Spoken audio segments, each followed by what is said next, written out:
Bonjour à toutes et à tous. Au programme du JT de ce mardi 27 octobre, date limite pour déclarer l'exonération et l'aide au paiement des cotisations, déclaration de TVA déposée par voie électronique et mention manquante sur le congé délivré par un bailleur.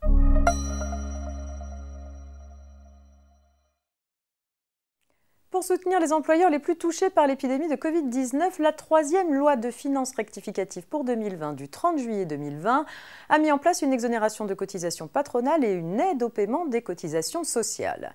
Afin de bénéficier de ces mesures, les employeurs avaient jusqu'au 31 octobre 2020 pour régulariser leur déclaration sociale sans application de pénalité. Un communiqué du ministère de l'Économie a indiqué que pour pouvoir bénéficier de ces mesures, les employeurs auront désormais jusqu'au 30 novembre 2020 pour déclarer les exonérations et les aides au paiement.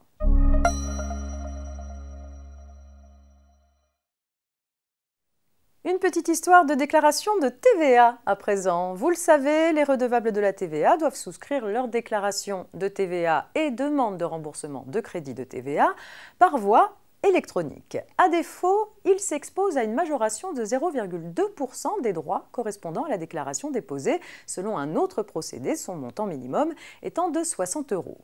Une société ayant sollicité un remboursement de crédit de TVA par simple courrier a vu sa demande rejetée par l'administration fiscale car sa déclaration de TVA n'avait pas été souscrite par voie électronique et qu'aucun formulaire de demande de remboursement de crédit de TVA n'avait été déposé.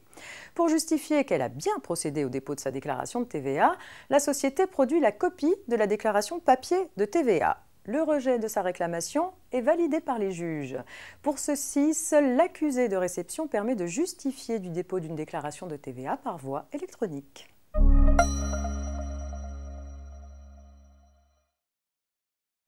Et on termine avec une question de mention manquante sur le congé délivré par un bailleur. Pour rappel, toute personne immatriculée au registre du commerce et des sociétés, le RCS, a l'obligation de porter certaines mentions sur ses documents commerciaux.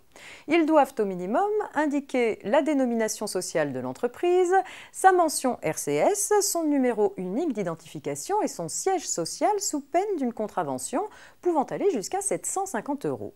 L'omission de ces mentions rend-elle nul un congé délivré par une société à son locataire?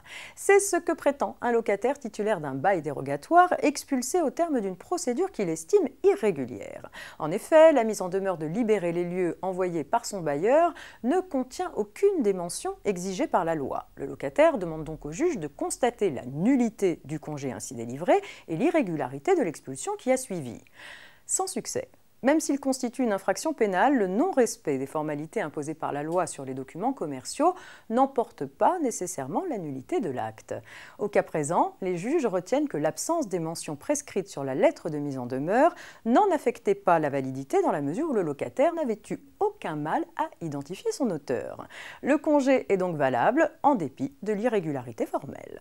C'est tout pour aujourd'hui. Très belle journée et à demain, mercredi.